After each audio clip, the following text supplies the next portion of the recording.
জাতীয় সঙ্গীত পরিবর্তন করা নিয়ে অনেক আলোচনা হচ্ছে। জাতীয় সঙ্গীত কেমন হওয়া উচিত বলে আপনি মনে করেন এবং বর্তমান জাতীয় সঙ্গীত পরিবর্তন এ দাবির সাথে আপনি একমত কিনা? নামাজ নিয়মিত পড়তে পারি না, এই বিষয়ে আপনি যদি পরামর্শ দিতেন খুবই ভালো হতো।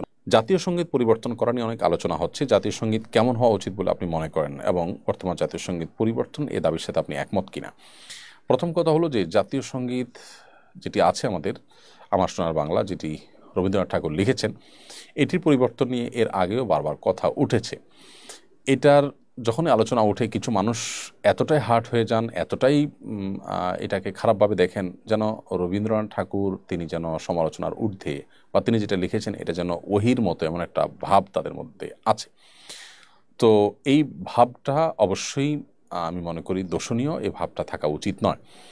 বরং এই জাতীয় সঙ্গীত পরিবর্তনের যে দাবি, এর সাথে আমি পরিপূর্ণভাবে একমত। কারণ হলো, প্রথমত আমরা জানি যে এই জাতীয় গীত বা গোটা দেশের মানুষের আমাদের দেশকে রিপ্রেজেন্ট করে, বা আমাদের দেশের জাতীয় বা রাষ্ট্রীয় গীত হিসাবে যেটি চূড়ান্ত হয়েছে, এটি বাংলাদেশ রাষ্ট্রের জন্মের অনেক আগে লিখেছেন রবীন্দ্রনাথ ঠাকুর। সো এখানে যে আমার সোনার বাংলা বলেছেন তিনি, এখানে বাংলা বলতে পশ্চিম বাংলা, পূর্ব বাংলা দুইটাকে একত্র করেছেন। তো এমন কোনো গীত যে দেশটা আসলে যে গীতটা আমাদের দেশের জন্য না শুধুমাত্র, যেটা আসলে অন্য দেশ আমাদের দেশ মিলিয়ে দুই দেশের জন্য বলা হয়েছে, সেটা আসলে আমাদের দেশের গীত কীভাবে হয়? তাছাড়া যে গীতের মধ্যে বাংলাদেশ শব্দটা পর্যন্ত না, সেটা আমাদের স্লোগান বা আমাদের গীত কীভাবে হতে পারে?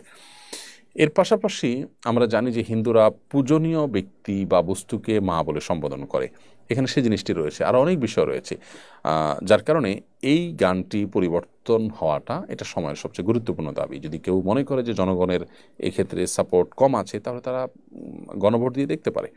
বিধায় এটার পরিবর্তনের দাবিটা আমার মনে হয় যৌক্তিক দাবি। এর বিপরীতে আমাদের দেশকে রিপ্রেজেন্ট করে, দেশের মানুষের চিন্তাধারা, মূল্যবোধ, কৃষ্টি, সংস্কৃতি, এগুলো যেন ফুটে ওঠে, সেরকম কোনো আপনার গীত বা সেরকম কোনো গান লেখা যেতে পারে, এবং সেটার জন্য উদ্যোগ যদি গ্রহণ করা হয়, তো আমার মনে হয় যে এটা কঠিন কোনো কাজ নয়। এমনি ইসমাইল হোসেন লিখেছেন, নামাজ নিয়মিত পড়তে পারি না, এই বিষয়ে আপনি যদি পরামর্শ দিতেন খুবই ভালো হতো। নামাজি ব্যক্তিদের সাহচর্যে থাকবেন এবং নামাজের গুরুত্ব বোঝার জন্য বিভিন্ন লেকচার বা আর্টিকেল পড়বেন, কোরআন হাদিসের বিষয়গুলো পড়বেন, ইনশাআল্লাহ আল্লাহ তাআলা সহজ করবেন।